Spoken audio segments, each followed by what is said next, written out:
पहलगाम क्षेत्र में एक अमानवीय और कायराना आतंकी हमला हुआ।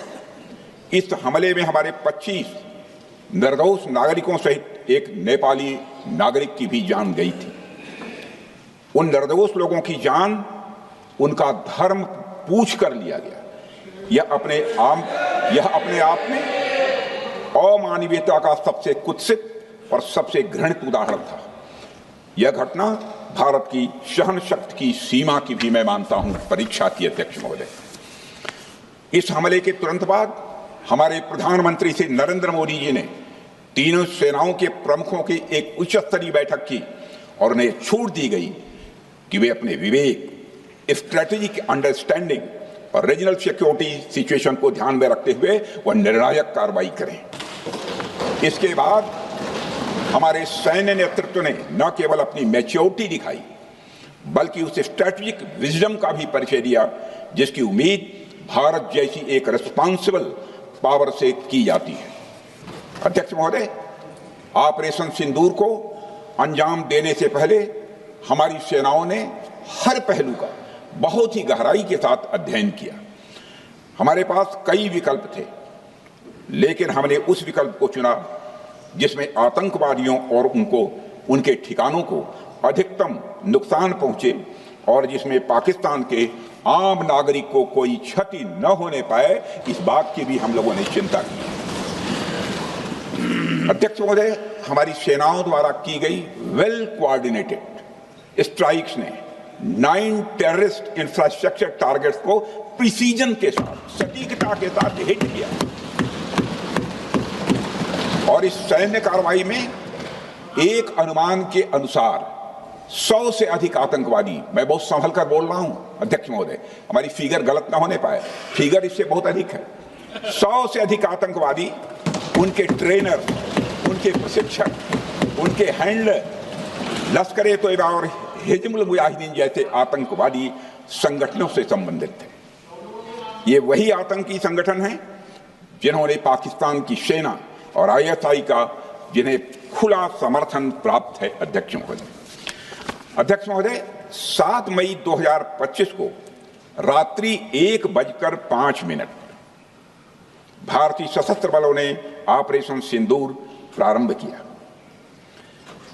जिसमें पाकिस्तान और पाक ऑक्युपाइड कश्मीर में भारत के खिलाफ आतंकी गतिविधियों से जुड़े 9 स्थानों को निशाना बनाया गया। इसमें POK के मुजफ्फराबाद में सवाई नाला और सैयदना बिलाल कैंप, कोटली में मस्जिद अब्बास व मसबर रहील शाहिद कैंप, कोटली में गुलपुर कैंप, भिम्बर में बरनाला कैंप, कोटली में अब्बास कैंप और पाकिस्तान के पंजाब प्रांत में बहावलपुर, मुहिदके और सरजाल और मेहमुना जोया शामिल थे। इनमें से 7 आतंकी शिविरों को भारतीय सेना ने पूरी तरह से नष्ट कर दिया, जबकि भारतीय वायुसेना ने मुरीदके और बहावलपुर को नेस्त नाबूद किया, जो लश्कर-ए-तोयबा और जैशे मोहम्मद के केंद्र हैं।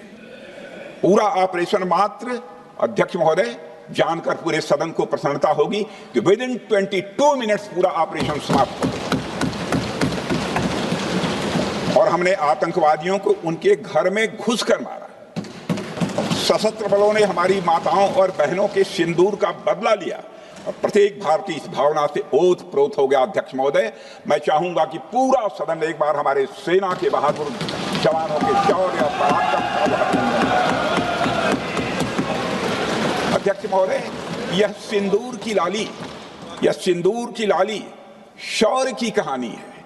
यह सिंदूर की लाली शौर्य की कहानी है, भारत के मस्तक पर वीरता की निशानी है।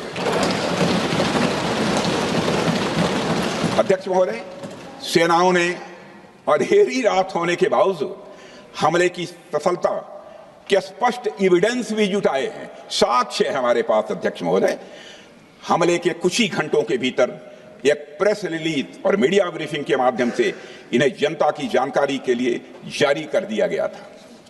मुझे यह पुष्टि करते हुए गौरव की अनुभूति हो रही है कि सशस्त्र बल अपने सभी मिशन ऑब्जेक्टिव्स को पूरा करने में पूरी तरह से सक्षम रहे और साथ ही कामयाब रहे। अध्यक्ष महोदय, 7 मई 2025 को हमले माने 1:35 के तुरंत बाद भारतीय डीजीएमओ ने हॉटलाइन संदेश के माध्यम से पाकिस्तान के डीजीएमओ यानी डायरेक्टर जनरल मिलिट्री ऑपरेशन से संपर्क किया और टेरर इंफ्रास्ट्रक्चर के खिलाफ हमारे हमले के रेशनल और मेथोडोलॉजी के बारे में पूरी जानकारी दी और यह तथ्य भी बताया कि ये हमले एस्केलेटरी नेचर वाले नहीं थे, माने इसको हम आगे नहीं बढ़ाना चाहते। जिन मोहि मारा तीन मोहि मारे। अध्यक्ष महोदय, जिस प्रकार प्रभु हनुमान ने लंका में अपनी रणनीति बनाई थी, उसी प्रकार हमने भी उन्हीं को निशाना बनाया जिन्होंने हमें नुकसान पहुंचाया था। हालांकि पाकिस्तान ने इस रेशनल को समझने से इनकार कर दिया और अगले कुछ दिनों तक सिविलियन और सैन्य ठिकानों पर गोलीबारी करके बड़े पैमाने पर सीज फायर वायलेशन करके स्थिति को एस्केलेट करने की उसने कोशिश की।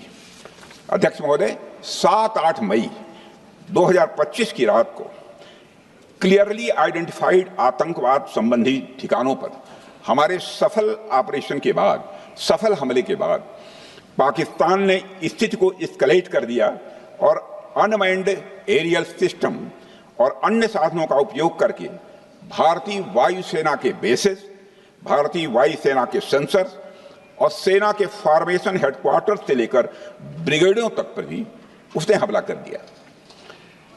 हालांकि हमारी इंटीग्रेटेड एयर डिफेंस ग्रिड और काउंटर यूएस ग्रिड ने इन हमलों को सफलतापूर्वक विफल कर दिया। अध्यक्ष महोदय, यस-400 यमारसैन आकाश मिसाइल सिस्टम और एयर डिफेंस गन्स बहुत प्रभावी साबित हुई हैं। अध्यक्ष महोदय, इस एस्केलेशन पर हमारा जवाबी हमला स्विफ्ट, प्रोपोर्शनेट और नवातुला था। अध्यक्ष महोदय, जिसमें 8 मई 2025 को केवल चुनिंदा पाकिस्तानी एयर डिफेंस सिस्टम और सेंसर नेटवर्क को प्रिसीजन गाइडेड मिशन द्वारा म्यूनिशंस द्वारा जो है टारगेट किया गया।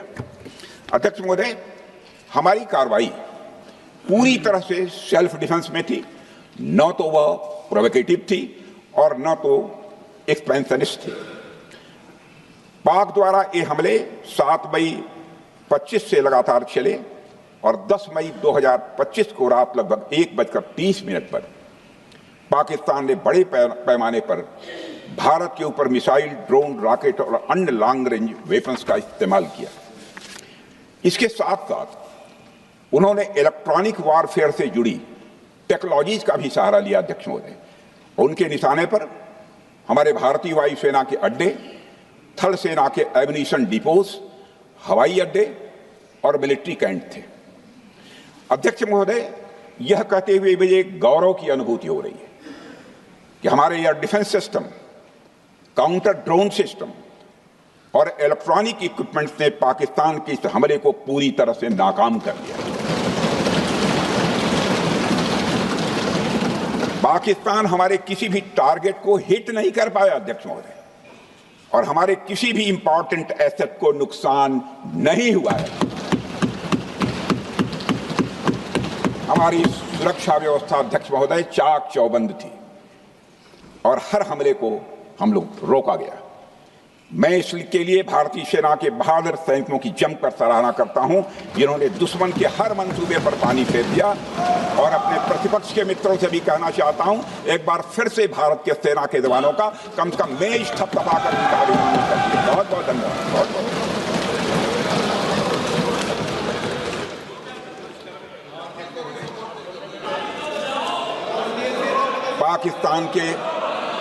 पाकिस्तान के इस हमले के जवाब में हमारी कार्रवाई साहसिक थी, ठोस थी और प्रभावी थी। भारतीय वायुसेना ने वेस्टर्न फ्रंट पर पाकिस्तान के हवाई अड्डों, command and control systems, military infrastructures और एयर डिफेंस सिस्टम को निशाना बनाया और इस मिशन को हमारी सेनाओं ने सफलतापूर्वक अंजाम देने में कामयाबी हासिल की। अध्यक्ष महोदय, हमारी सेनाओं ने चकलाला, सरगोधा, रफीकी, रहीम यार खान, जैकबाबाद, सुक्कुर और भोलारी जैसे बड़े एयरबेस पर प्रहार किया और पूरी दुनिया ने भारतीय वायुसेना के शौर्य और पराक्रम की तस्वीर देखी।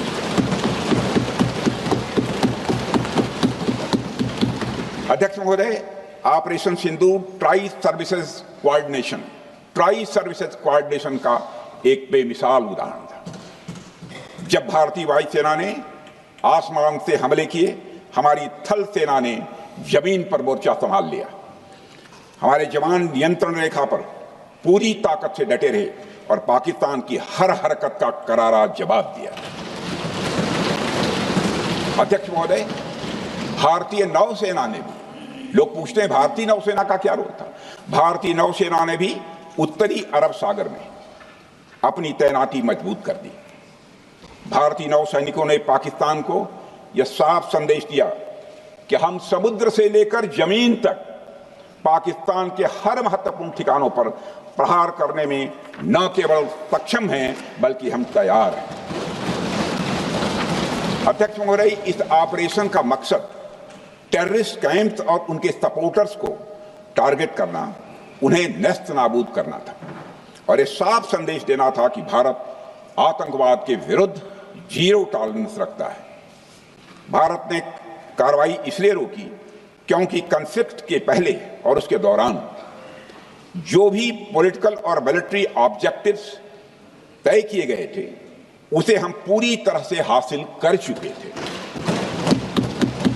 इसलिए यह कहना, यह मानना कि यह ऑपरेशन किसी दबाव में रोका गया था, यह बेबुनियाद है और सरासर गलत है। अध्यक्ष,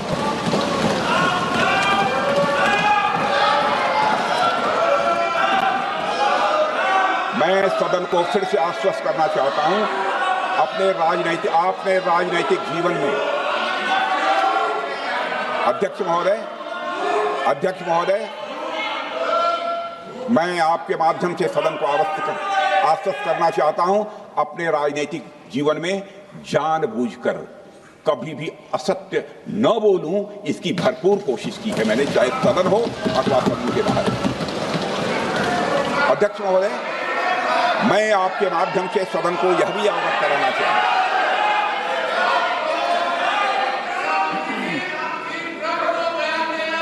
प्लीज बैठिए। आप क्यों खड़े? अध्यक्ष महोदय, मैं आपके माध्यम से सदन को यह भी अवगत कराना चाहूंगा कि सीमा पार करना या वहां की टेरिटरी कैप्चर करना इस ऑपरेशन का उद्देश्य नहीं था। ऑपरेशन सिंदूर प्रारंभ करने का मकसद था अध्यक्ष महोदय, उन टेरर नर्सरीज को खत्म कर देना जिन्हें पाकिस्तान ने बरसों से पाला पोसा था। और यह ऑपरेशन उन मासूम परिवारों को न्याय दिलाने के लिए लॉन्च किया गया था जिन्होंने पाक स्पॉन्सर्ड टेररिस्ट अटैक्स में अपने प्रियजनों को खोया था। हमारी सेनाओं ने सिर्फ उनको टारगेट किया जो इन आतंकियों को सपोर्ट करते हुए भारत पर हमला करने की कोशिश में लगातार शामिल थे। अध्यक्ष महोदय, ऑपरेशन सिंदूर का ओवरऑल पॉलिटिको मिलिट्री ऑब्जेक्टिव यह था कि आतंकवाद के रूप में प्रॉक्सी वार लड़ रहे पाकिस्तान को सजा दी जाए और इसी वजह से आर्म फोर्सेज को पूरी आजादी दी गई थी कि वो अपने टारगेट खुद चुने और करारा जवाब दें। और इस ऑपरेशन का उद्देश्य कोई भी युद्ध छेड़ना नहीं था, बल्कि फोर्स के डिमॉन्स्ट्रेटिव यूज से एडवर्सरी को झुकने के लिए मजबूर करना था।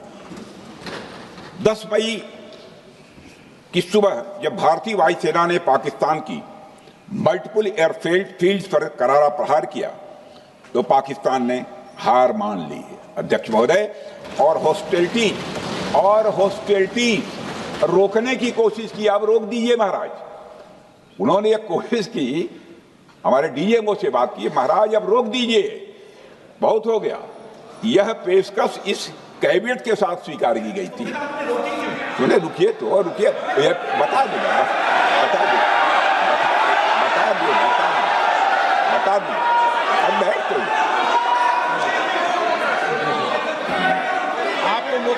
मैंने यह क्यों रुका, इसका पहले ही मैं पूरी तरह से वर्णन कर चुका हूं।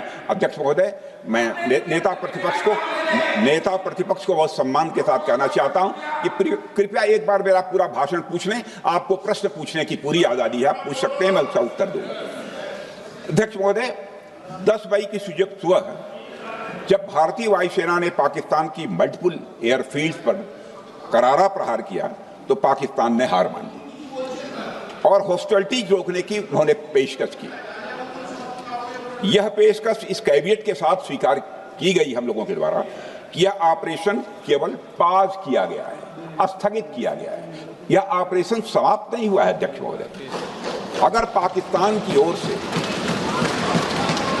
पाकिस्तान की ओर से भविष्य में कोई भी मिस एडवेंचर हुआ तो यह ऑपरेशन, अध्यक्ष महोदय, मैं सदन को आश्वस्त करना चाहता हूं, दोबारा प्रारंभ हो।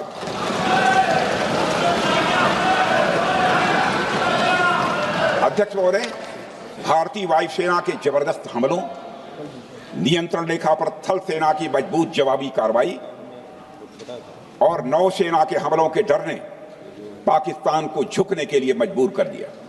अध्यक्ष महोदय, और पाकिस्तान की हार उनकी एक सामान्य विफलता नहीं थी, बल्कि यह उसके सैन्य बल और मनोबल या दोनों की एक हार थी। 10 मई को पाकिस्तान के डीजीएमओ ने भारत के डीजीएमओ से संपर्क किया और सैन्य कार्रवाइयों को रोकने की अपील की।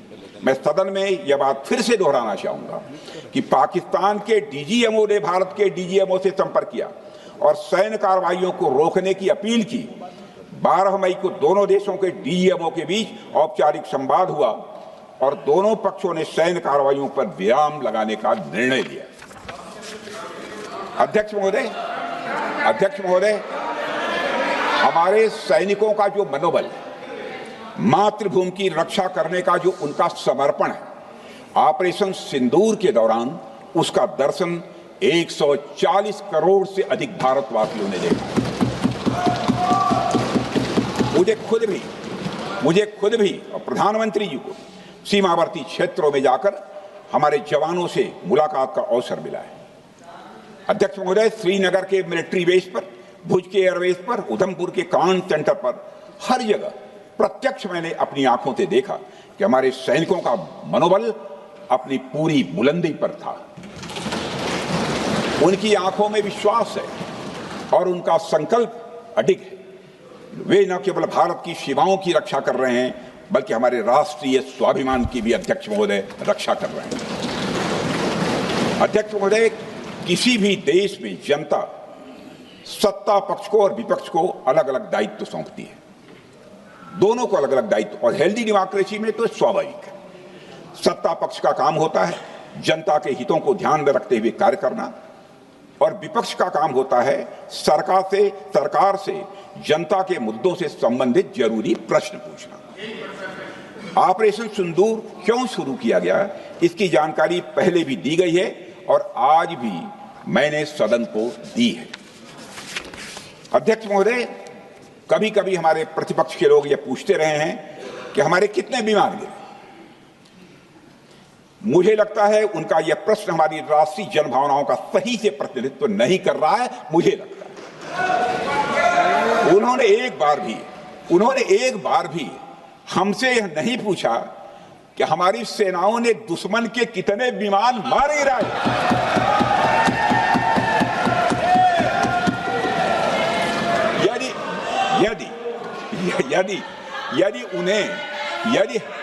यदि उन्हें प्रश्न पूछना ही है अध्यक्ष महोदय, तो उनका प्रश्न यह होना चाहिए, क्या भारत ने आतंकवादी ठिकानों को तबाह किया? तो उसका उत्तर है हाँ।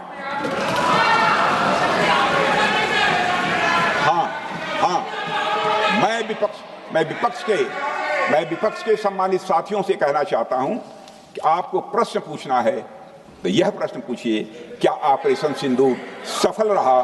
तो उसका उत्तर है हाँ।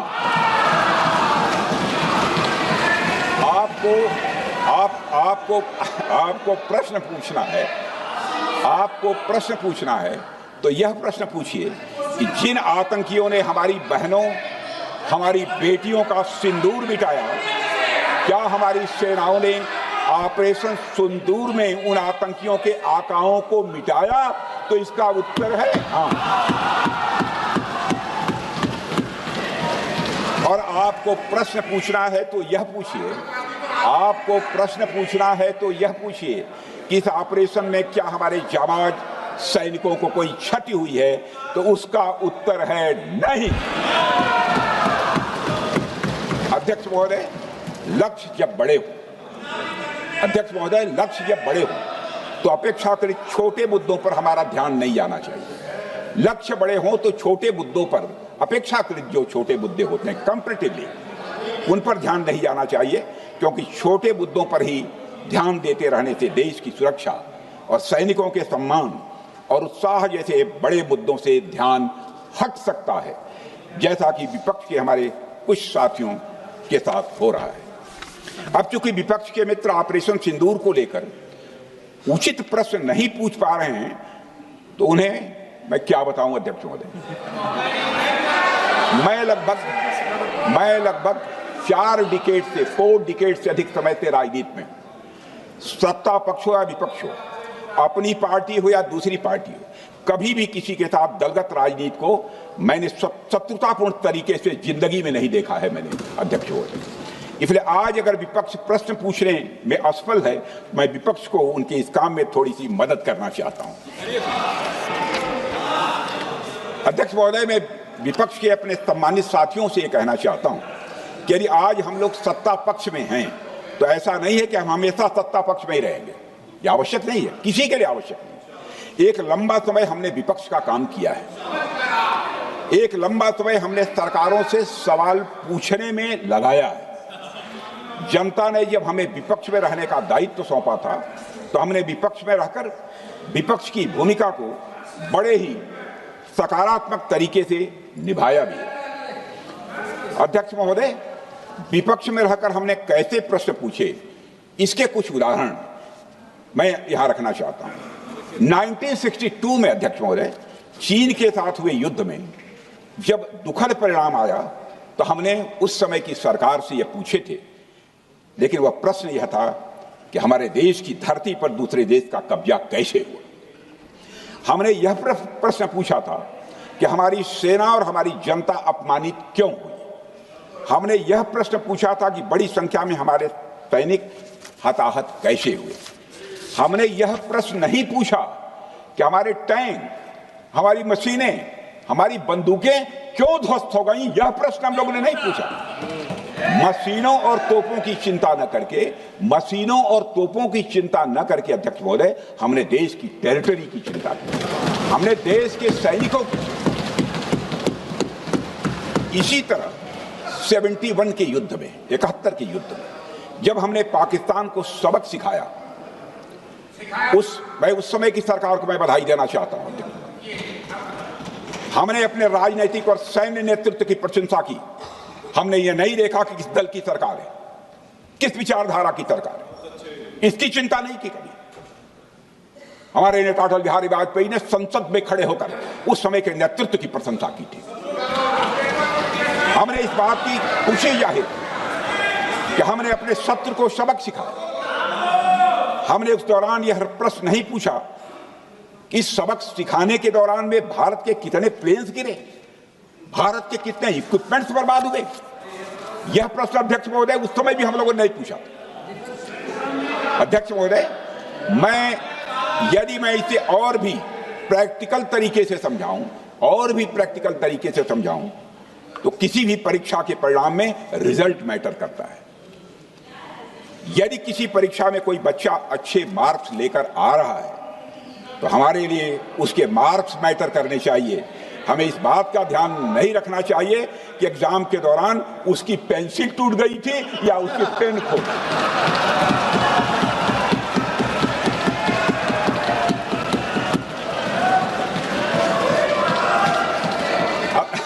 अध्यक्ष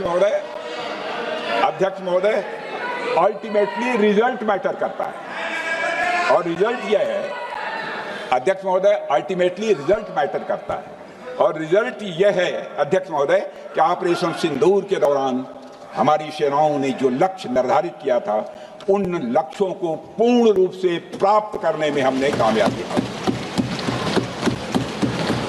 अध्यक्ष महोदय, भारत हमेशा से पाकिस्तान सहित अपने पड़ोसी देशों से मित्रता और सौहार्द सहयोगपूर्ण संबंध का सदैव इच्छुक रहा है। इसके लिए भारत की सभी सरकारों ने ईमानदारी से प्रयास भी किए हैं। वह चाहे आदरणीय लाल बहादुर शास्त्री जी हों या अटल बिहारी वाजपेयी जी हों या हमारे स्वर्गीय मनमोहन सिंह जी हों या प्रधानमंत्री श्री नरेंद्र मोदी जी, सभी ने हमेशा चाहा है कि इस इलाके में शांति और समृद्धि बनी रहे। सभी ने यह चाहा। अध्यक्ष महोदय, यह बात हमारी सिविलाइजेशनल वैल्यूज के साथ मेल खाती है, इसलिए ऐसा हुआ। अध्यक्ष महोदय, पूरा विश्व जानता है कि पूर्व प्रधानमंत्री से अटल बिहारी वाजपेयी जी ने शांति का संदेश लेकर 1999 में लाहौर बस यात्रा की थी। वह सिर्फ एक यात्रा नहीं थी, वह यात्रा भारत की संस्कृति और शांति की प्रतीक थी।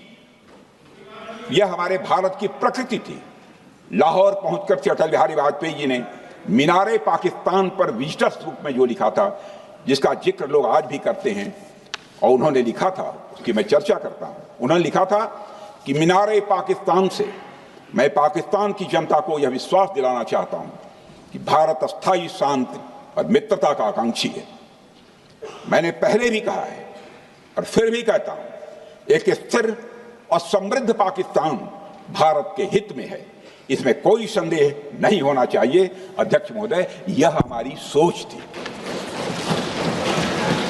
यह हमारी शांति की पहल थी। यह पहल हमारी हजारों साल पुरानी सांस्कृतिक चेतना, हमारी नैतिक शक्ति और हमारी सभ्यता के उन मूल्यों से निकली थी जो शांति को शक्ति मानती है। अध्यक्ष महोदय, लेकिन हमारे शांति के प्रयास को हमारी नाइविटी, उदारता या सरलता समझ लिया गया। जब हम शांति के लिए कदम बढ़ा रहे थे, उसी वक्त पाकिस्तान कारगिल में घुसपैठ की साजिश रच रहा था। हम दोस्ती के राह पर थे तो वो षड्यंत्र की राह पर था। जब हम मामला खुलकर सामने आया तो हमारे वीर सैनिकों ने इस घुसपैठ के खिलाफ कार्रवाई करना प्रारंभ किया, और जब भारत की जीत सामने दिखाई दे रही थी तो पाकिस्तान ने परमाणु युद्ध की धमकी दे डाली। अध्यक्ष महोदय, तब हमारे तत्कालीन प्रधानमंत्री आदरणीय अटल बिहारी वाजपेयी जी ने कहा था, पाक सेना के परमाणु हमले से भारत का तो कुछ नहीं बिगड़ेगा, लेकिन पाकिस्तान दूसरे दिन का सूरज नहीं देख पाएगा।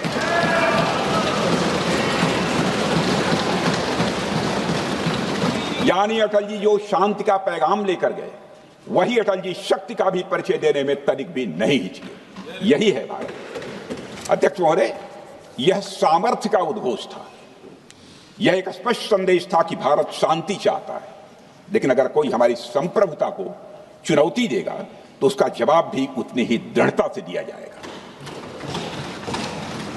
अध्यक्ष महोदय, 2015 में जब हमारे प्रधानमंत्री मोदी जी ने लाहौर जाकर नवाज शरीफ से मुलाकात की तो भारत ने फिर से दोस्ती का हाथ बढ़ाया। अध्यक्ष महोदय, हम वाकई में शांति की राह पर चलना चाहते थे, क्योंकि हमारी मूल प्रकृति बुद्ध की है, युद्ध की नहीं है। हमारी सरकार ने भी पाकिस्तान के साथ शांति स्थापित करने के अनेक प्रयत्न किए हैं, लेकिन बाद में हमने 2016 में सर्जिकल स्ट्राइक से, 2019 में बालाकोट में एयर स्ट्राइक से और 2025 के ऑपरेशन सिंदूर से हमने शांति स्थापित करने का दूसरा रास्ता अपनाया है। अध्यक्ष महोदय, अब हमारे प्रधानमंत्री श्री नरेंद्र मोदी जी और हमारी सरकार का स्टैंड बिल्कुल क्लियर है कि टेररिज्म और टॉक्स ये दोनों साथ नहीं चलते, क्योंकि सभ्य मुल्कों के बीच बातचीत होती है। अध्यक्ष महोदय, लोकतांत्रिक देशों में बातचीत होती है, पर एक ऐसा देश जिसके वजूद में लोकतंत्र का एक कतरा भी न हो और सिर्फ रिलीजियस फैनेटिसिज्म, टेररिज्म और हेट्रेड अगेंस्ट इंडिया हो, उसके साथ संवाद किसी भी सूरत में नहीं किया जा सकता, क्योंकि टेररिज्म की भाषा जो अध्यक्ष महोदय होती है वह खून, डर और नफरत है, संवाद नहीं। गोलियों की आवाज में संवाद की आवाज दब जाती है। जहां खून बहता है वहां बातचीत की गुंजाइश अध्यक्ष महोदय नहीं बचती। अध्यक्ष महोदय, पाकिस्तान की वर्तमान स्थिति अब जग जाहिर है। जिस देश ने आतंक को अपनी विदेश नीति का औजार बना लिया वह अंततः अपने ही जाल में फंस जाता है। पाकिस्तान की नीति और चरित्र को लेकर कोई भ्रम नहीं रहना चाहिए। यह एक ऐसा देश है जो वैश्विक आतंकवाद की नर्सरी है और उन्होंने इसको अपनी स्टेट पॉलिसी का भी एक आधार बनाया हुआ है। अध्यक्ष महोदय, ऑपरेशन सिंदूर के दौरान पूरी दुनिया ने देखा है कि पाकिस्तान में सरकार आतंकवादियों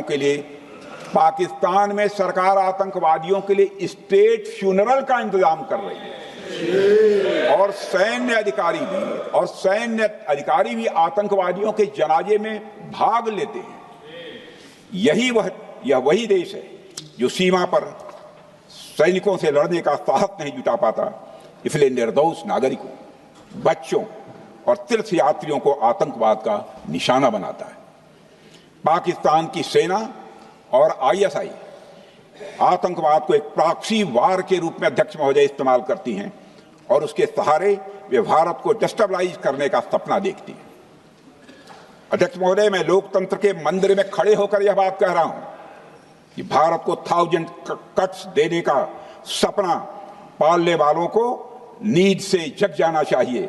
यह मोदी जी के नेतृत्व वाला नया भारत है जो आतंकवाद के खिलाफ किसी हद तक जा सकता है।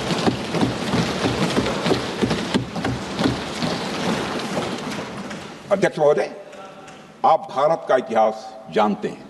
देखिए, हमने कभी भी किसी की 1 इंच जमीन पर आज तक कभी कब्जा नहीं किया है। हम यह भी जानते हैं कि युद्ध अपनी बराबरी वालों से करना चाहिए।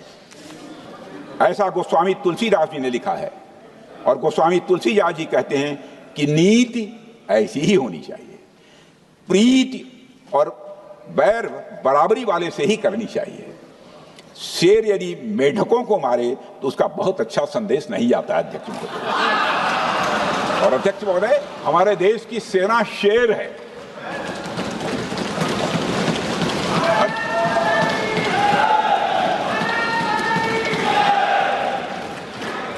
अध्यक्ष महोदय, पाकिस्तान जैसा देश जो साइज, सामर्थ्य, शक्ति और समृद्धि में हमारे आसपास भी नहीं है, उस मुल्क से कैसा मुकाबला?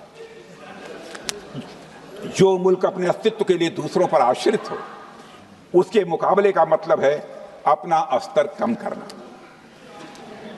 हमारी नीति है आतंकवाद के खिलाफ प्रभावी कार्रवाई करना। हमारा पाकिस्तान विरोध उनकी आतंकवाद की नीति के कारण है, इसलिए पाकिस्तान से हमारा विरोध है। अध्यक्ष महोदय, हम अगर शांति की आशा के लिए हाथ बढ़ाना जानते हैं तो अशांति फैलाने वाले हाथों को उखाड़ना भी जानते हैं।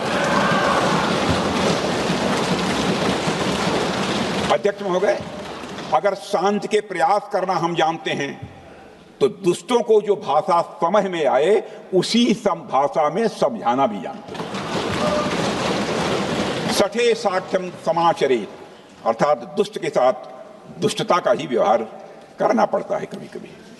अध्यक्ष महोदय, हमने भगवान कृष्ण से सीखा है कि शिशुपाल की 100 गलतियां माफ की जा सकती हैं, पर अंत में धर्म की रक्षा के लिए सुदर्शन चक्र उठाना ही पड़ता है। हमने पार्लियामेंट का अटैक सहा है अध्यक्ष महोदय, 2008 का मुंबई अटैक सहा है, झेला है, लेकिन अब हमने कह दिया है इनफ इज इनफ। अब हमने सुदर्शन चक्र उठा लिया है अध्यक्ष महोदय। अध्यक्ष महोदय, हमारी प्रवृत्ति भगवान राम और भगवान कृष्ण से प्रेरित है, जो हमें शौर्य भी सिखाती है और धैर्य भी सिखाती है। इस सीख का अध्यक्ष महोदय, इस सीख का हम प्रधानमंत्री नरेंद्र मोदी जी के नेतृत्व में हमारी विदेश और अपनी रक्षा नीति में सीधा प्रयोग कर रहे हैं। आज भारत पहले दोस्ती का हाथ बढ़ाता है, लेकिन अगर कोई देश धोखा दे तो वह उसकी कलाई भी मरोड़ना जानता है। अध्यक्ष महोदय, हमारी नीति स्पष्ट है कि हमने एक समय लाहौर बस यात्रा की भाषा में बात की थी, तो पाकिस्तान ने हमारी उस भाषा को नहीं समझा, तो अब हम उन्हें बालाकोट स्ट्राइक की भाषा में जवाब देंगे। अध्यक्ष महोदय, भारत के लिए शांति हमारी प्रायोरिटी है, हमारी प्राथमिकता है और हमारी शक्ति उसका आधार है। भारत के लिए शांति प्राथमिकता है और हमारी शक्ति उसका आधार है।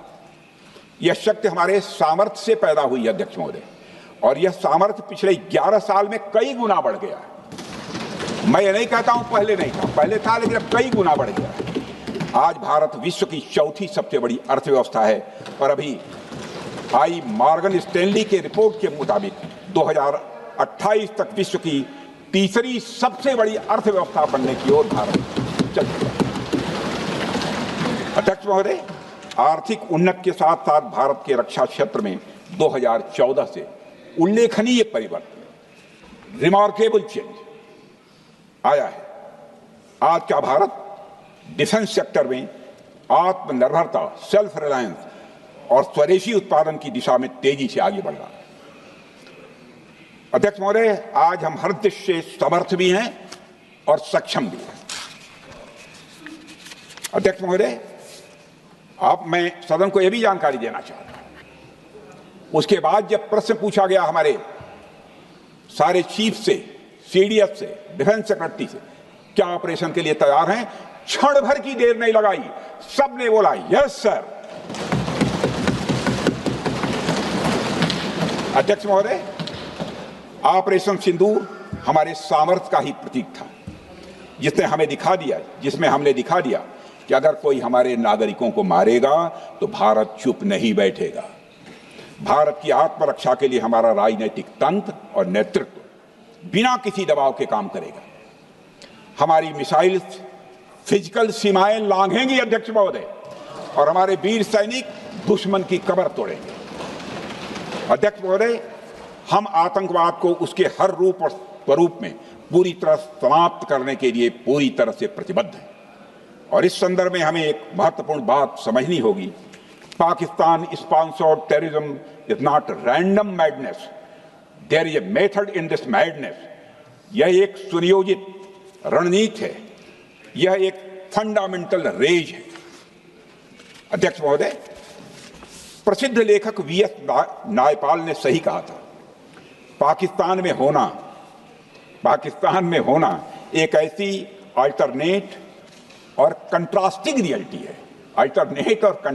रियलिटी है, where war is peace, freedom is slavery, ignorance is strength. यानी यहां युद्ध ही शांति है, गुलामी ही स्वतंत्रता है और जिहालत यानी अज्ञानता ही ताकत है। अध्यक्ष महोदय, इसलिए पाकिस्तान द्वारा प्रायोजित आतंकवाद कोई पागलपन नहीं है। पाकिस्तान द्वारा प्रायोजित आतंकवाद कोई पागलपन नहीं है, यह एक सोची समझी साजिश का हिस्सा है। यह एक ऐसी प्रक्रिया है जो आतंक को एक पॉलिटिकल टूल की तरह इस्तेमाल करती है। यह सिर्फ आतंकवाद नहीं, यह एक टूल किट है, एक ऐसा टूल किट जिसे पाकिस्तान की सेना और उसकी एजेंसियां एक नीति के तहत अपनाए हुए हैं। This tool kit is an opposition to civilized code of conduct that the rest of the world prefers to abide by। यानी यह टूल किट उस सिविलाइज्ड कोड ऑफ कंडक्ट के खिलाफ है जिसे दुनिया का हर जिम्मेदार देश मानता है।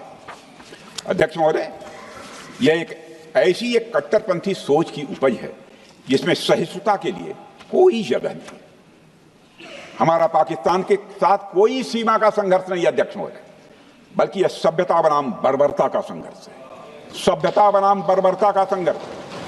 पाकिस्तान के हुक्मरान जानते हैं कि उनके सैनिक युद्ध के मैदान में भारत से नहीं जीत सकते, इसलिए वे आतंक को पालते हैं, पालते ही नहीं उन्हें प्रशिक्षण देते हैं और फिर दुनिया के सामने खड़े होकर निर्दोष बनने की कोशिश करते हैं। अध्यक्ष महोदय, पाकिस्तान दोहरे मापदंड और झूठ की बुनियाद पर खड़ा हुआ एक ऐसा देश है जो जो अब फेल्ड स्टेट के तौर पर देखा जा रहा है। भारत ने ऑपरेशन सिंदूर के जरिए पूरी दुनिया को दिखा दिया है कि हम इस आतंकवाद के गंदे खेल को जड़ से एक समाप्त करने का संकल्प ले चुके हैं। अध्यक्ष महोदय, जब अटल जी प्रधानमंत्री थे तब पाकिस्तान के साथ कंबोजिट डायलॉग के लिए भारत की शर्त थी कि पाकिस्तान अपनी जमीन का प्रयोग भारत के खिलाफ टेररिज्म फैलाने के लिए नहीं करेगा। एक कंपोजिट डायलॉग के लिए भारत की शर्त थी, जिसे पाकिस्तान ने भी मान लिया था उसमें। लेकिन दुर्भाग्य से 2009 में शर्म शेख में तत्कालीन सरकार ने एक बड़ी भूल की, जब कंपोजिट डायलॉग प्रोसेस से पाकिस्तान प्रायोजित आतंकवाद को डीलिंक कर दिया गया। यानी बातचीत जारी रखने के लिए पाकिस्तान द्वारा अपनी जमीन को आतंकवाद के लिए प्रयोग न करने की शर्त को ही डाइल्यूट कर दिया गया। मैं मानता हूं यह भारत की स्ट्रेटेजिक पोजीशनिंग को कमजोर करने वाला एक कदम था। अध्यक्ष महोदय, ऐसी ही एक और गंभीर चूक तत्कालीन सरकार ने 2006 में हवाना में भी हुई थी, जब पाकिस्तान को आतंकवाद का विक्टिम माना गया और एक ज्वाइंट एंटी टेरर मैकेनिज्म बनाने पर सहमति भी हुई थी। 2006 की बात कर रहा हूं। अध्यक्ष महोदय, यह सोचने वाली बात है कि जो देश आतंक को पैदा करता है, उसे पालता है, उस देश को ही आतंक से पीड़ित मान लेना कितना बड़ा स्ट्रेटेजिक ब्लंडर है।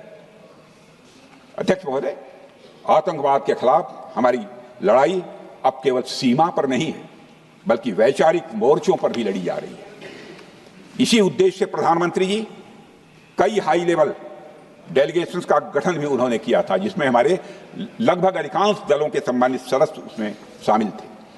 उसमें विभिन्न राजनीतिक दलों के रिप्रेजेंटेटिव शामिल थे और सचमुच इस समिति ने वैश्विक मंचों पर जाकर भारत की बात बहुत ही प्रभावी तरीके से रखी और आतंकवाद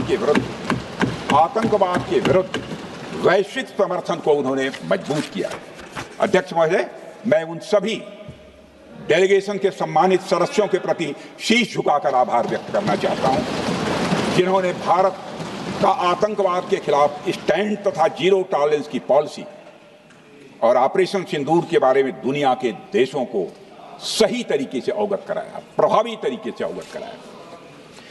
अध्यक्ष महोदय, ऑपरेशन सिंदूर को लेकर सर्वदलीय बैठक भी हुई। I am very happy to tell the house that during Operation Sindoor, all the political parties of the country kept aside all ideologies and differences and showed solidarity with the nation, with the soldiers and with the government. फिर इसके लिए आभार व्यक्त करता हूं। मुझे लगता है यही इस देश के लोकतंत्र की खूबसूरती है। अध्यक्ष महोदय, जैसा कि हमारे माननीय प्रधानमंत्री मोदी जी ने भी कहा है कि ऑपरेशन सिंदूर अभी रुका है, समाप्त नहीं हुआ है। यदि आवश्यकता पड़ी, यदि पाकिस्तान फिर किसी नापाक हरकत की कोशिश करता है, तो हम और भी कठोर और निर्णायक कार्रवाई करने के लिए तैयार हैं। अध्यक्ष महोदय, ऑपरेशन सिंदूर के माध्यम से पाकिस्तान के मन में भारत को लेकर जो बहुत बड़ी गलतफहमी थी, वह हमने दूर कर दी है। और यदि दूर थोड़ी बहुत बची यदि भई होगी तो उसको भी दूर कर देंगे। अध्यक्ष महोदय, मुझे महाकवि राष्ट्र कवि रामधारी सिंह जी दिनकर की कुछ पंक्तियां याद आती हैं। अध्यक्ष महोदय, क्षमाशील हो रिपु समक्ष, तुम हुए विनत जितना ही, दुष्ट कौरवों ने तुमको कायर समझा उतना ही। अध्यक्ष महोदय, भारत ने न केवल अपनी सैन्य क्षमता का प्रदर्शन किया, बल्कि अपनी राष्ट्रीय दृढ़ता, नैतिकता और राजनीतिक कुशलता का भी परिचय दिया है। भारत अब किसी भी आतंकी हमले का निर्णायक और स्पष्ट उत्तर देगा। अध्यक्ष महोदय, हमने एक नई लक्ष्मण रेखा खींच ली है। अब आतंकवाद को आश्रय और समर्थन देने वालों को कोई शरण नहीं मिलेगी। और अध्यक्ष महोदय, भारत किसी भी तरह के न्यूक्लियर ब्लैकमेलिंग या दबावों के आगे अब झुकने वाला नहीं है।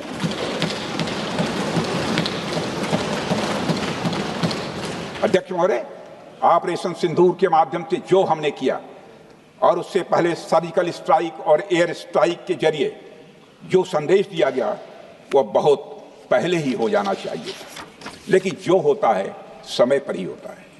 अध्यक्ष महोदय, हमारी सरकार ने आतंकवाद के खिलाफ हमारी जीरो टॉलरेंस की नीति को दुनिया के हर मंच पर पूरी तरह से स्पष्ट कर दिया है और हम उस पर कोई समझौता किसी भी सूरत में नहीं करने वाले हैं।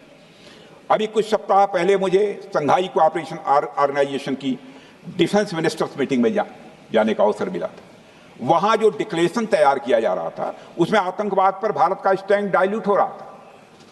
हमने साफ कह दिया कि जब तक आतंकवाद के मुद्दे पर भारत का स्टैंड रखा नहीं जाएगा हम किसी ज्वाइंट स्टेटमेंट पर साइन नहीं करेंगे और इसकी वजह से वहां कोई ज्वाइंट स्टेटमेंट नहीं आया। अध्यक्ष महोदय, इसका परिणाम क्या? अब देखिए, हमारे प्रधानमंत्री जी ब्रिक्स की बैठक में ब्राजील गए, करिश्मा किया है हमारे प्रधानमंत्री। तो चीन की मौजूदगी में जो ज्वाइंट डिक्लेरेशन आया उसमें जम्मू और कश्मीर में हुए आतंकी हमले को कंडेम भी किया गया। यह प्रधानमंत्री ने करिश्मा करके दिखाया, यानी भारत की बात अंततः मानी गई। और यह ब्रिक्स सम्मेलन के इतिहास में पहली बार हुआ जब जम्मू एवं कश्मीर में हुए किसी आतंकी घटना को खुलकर कंडेम किया गया। मैं इस सदन को याद दिलाना चाहता हूं, 2008 में मुंबई में इतनी बड़ी आतंकी घटना हुई, मगर उस समय की सरकार को जो प्रभावी कार्रवाई करनी चाहिए थी वो नहीं हो पाई लेकिन उसमें सबसे दुखद और आश्चर्य की बात है, कई वर्ल्ड फोरम, इंटरनेशनल फोरम पर जो उसका कंडेमनेशन होना चाहिए, जो उसकी निंदा की जानी चाहिए, वह भी जितना होना चाहिए नहीं हो पाया। अध्यक्ष, यदि आप उस घटना के बाद हुए ब्रिक्स सम्मेलन के डॉक्यूमेंट्स उठाकर देख लीजिए, मुंबई आतंकी हमले का कहीं जिक्र भी नहीं है।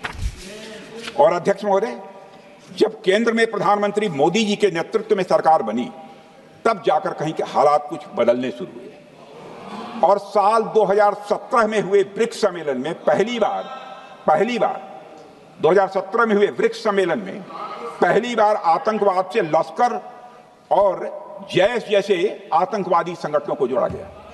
यह भी अपने में करिश्माई काम था। यह परिस्थिति इसलिए बनी क्योंकि इसके ठीक एक साल पहले उरी की घटना के भारत की सेनाओं ने सीमा पर जाकर सर्जिकल स्ट्राइक की थी। हमने दुनिया को बताया कि आतंकवाद के खिलाफ हम सरहद के इस पार भी मारेंगे और जरूरत पड़ी तो आतंकियों के घर में घुसकर भी मारेंगे। यह बदलाव प्रधानमंत्री मोदी जी के नेतृत्व में आया। अध्यक्ष महोदय, यह वही नीति है जो पहले की सरकारों को भी अपनानी चाहिए थी। उन सरकारों को जिनके शासनकाल में भारत ने सबसे भीषण आतंकी हमलों का सामना किया, जिनमें 2008 का मुंबई हमला आज भी हर हिंदुस्तानी के जहन में बैठा हुआ है, जिंदा है, एक न भूलने वाली त्रासदी के रूप में जिंदा है। अध्यक्ष महोदय, मैं श्री प्रणब मुखर्जी जी ने अपनी किताब द कोलिशन ईयर्स में लिखा है, मेरे पास है भी, कोलिशन ईयर्स में लिखा है कि जब मुंबई अटैक हुआ था, प्रणब ने लिखा है, जब मुंबई अटैक हुआ था, India had evidence that the terrorist came from Karachi port. Pakistan के नॉन स्टेट एक्टर्स के बहाने पूरी दुनिया में को पूरी दुनिया में कोई मान नहीं रहा था। उन्होंने लिखा है, प्रणब ने, and I quote, amid heated debates within the cabinet, there was a demand for military intervention which I rejected. यह उन्होंने लिखा, मैंने नहीं लिखा है, अनकोट। अध्यक्ष महोदय, भारतीय विदेश सेवा के एक वरिष्ठ अधिकारी ने भी अपनी किताब में इस बात की पुष्टि की है, जिनका नाम है अजय बिसारिया, और वो शायद फॉरेन सेक्रेटरी थे, कि मुंबई हमले के तुरंत बाद एक उच्च स्तरीय बैठक हुई थी जिसमें तत्कालीन विदेश मंत्री प्रणब ने पूछा व्हाट शुड बी डन। तो विदेश सचिव शिवशंकर मेनन जी ने सुझाव दिया कि भारत मोरदके में लश्कर-ए-तोयबा के मुख्यालय पर क्रूज मिसाइल से हमला कर सकता है। यह सुनकर प्रणब ने चश्मा उतारकर साफ किया और सभी अधिकारियों को धन्यवाद देकर बैठक समाप्त कर दी। अध्यक्ष महोदय, उस समय की सरकार ने जो सही समझा वो किया, पर मैं मानता हूं कि अगर तब की सरकार ने भी 2016 सर्जिकल स्ट्राइक, 2019 एयर स्ट्राइक जैसे निर्णायक और कठोर कदम उठाए होते तो पाकिस्तान की स्ट्रेटजिक कैलकुलस बदल सकती थी। एक पावरफुल और डिसाइसिव एक्शन पाकिस्तान और उनकी सेना के द्वारा इस 500 टेररिस्ट ऑर्गेनाइजेशंस के लिए बड़ा डिसइंसेंटिव साबित हो सकती थी। अध्यक्ष महोदय, 2008 में मुंबई हमलों के बाद उस समय की सरकार ने सिर्फ बातचीत का मार्ग चुना था।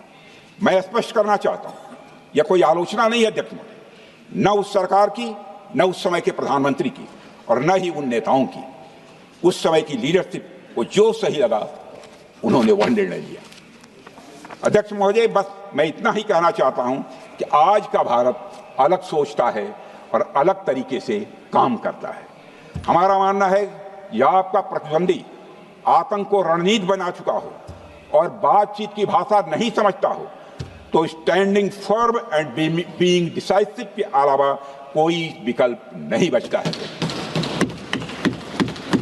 अध्यक्ष महोदय, आज हमारे प्रधानमंत्री मोदी जी के नेतृत्व में भारत वह देश नहीं रहा जो पहले था।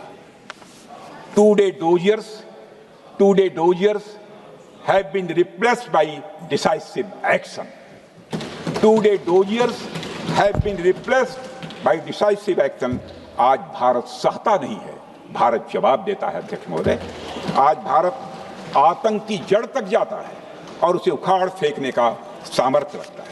अध्यक्ष महोदय, मैं इस सदन को और देश की जनता को यह विश्वास दिलाना चाहता हूं कि हमारी सरकार, हमारी सेनाएं और हमारी लोकतांत्रिक संस्थाएं सब मिलकर, हम और ये सारे लोग सभी मिलकर देश की एकता, अखंडता और सुरक्षा के लिए जो भी कदम उठाना आवश्यक होगा वह कदम उठाएंगे और उसके प्रति हम पूरी तरह से कमिटेड हैं।